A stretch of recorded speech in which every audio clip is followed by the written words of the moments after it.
Hello friends, welcome back to my channel মমসুলি lifestyle. আমি খুব ভালো আছি, আশা করি তোমরাও খুব ভালো আছো। তো আজকে তোমাদের সাথে আমি একটা ছোট্ট রেসিপি শেয়ার করছি, দই কাতলা। তো চলো, সেই শুরুই যখন করতে এসেছি করেই ফেলি শুরু।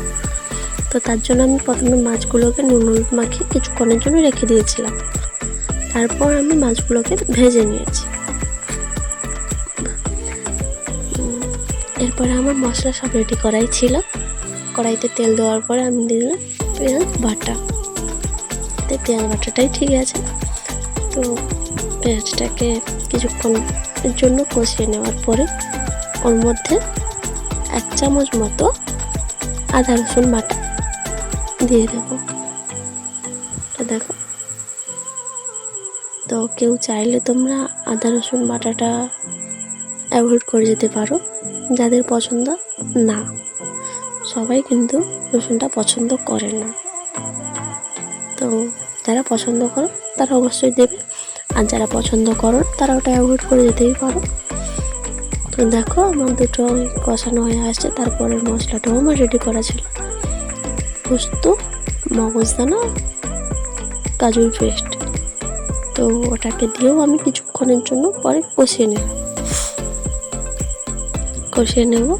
তো এটা হয়ে গেলে ওর মধ্যে হলুদ ও পরিমাণ মতো লবণ দিয়ে দেব। তো তোমরা কে কে এই রেসিপিটা পছন্দ করো কমেন্টে জানিও। তারপরে টমেটো বাটা দিয়ে দিলাম। এটা যেহেতু খুব সামান্য অল্প টাইমের রান্না, তার জন্য আমি আর টমেটোটা কেটে দিলাম না, কারণ এখনকার টমেটো রান্নাতে খুব সময় লাগে, করতে হয়, আর এই টমেটোগুলো ঠিকভাবে গলে না। তো দেখো, দইটাকে আমি আগে থেকেই পেটে রেখেছি, দইটাকে দিয়ে দিলাম। তো এটা ভালো করে মশলাটা করার পরে পরিমাণ মতো জল দিয়ে, ঠিক জল যখন ফুটে আসবে ওর মধ্যে আমি মাছগুলো দিয়ে দিলাম। তো অ্যাকচুয়ালি এই রেসিপিটা আজকের না, কিছুদিন আগের।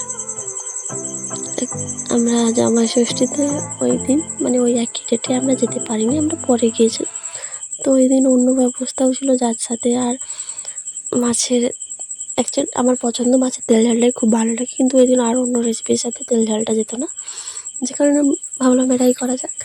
তো দেখো, আমার প্রায় রেডি হয়ে আসছে। এই দেখো, রেডি হয়ে গেছে। তোমাদের সাথে কথা বলতে